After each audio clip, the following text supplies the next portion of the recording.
Good morning, everyone. Hi, my name is Reggie Lariosa from BSCSDM1E. My refactoring challenge in-convert ko yung edification code na gumamit ng separate variables into one array para mas malinis at scalable yung program.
Ito yung refactor, isang array na lang.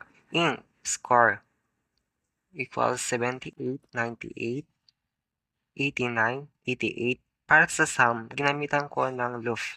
For int I equals 0, I size, I plus plus, tapos yung sum plus, score I, kahit 1 word score pa.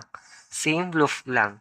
Yung size of ginamit ko para makuha yung size kasi walang length. Length sa plus plus.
I-run natin same output. Before sum 353, after sum 353, nag-work yung refactoring dinisplay ko yung average gamit ang float para mag-decimal.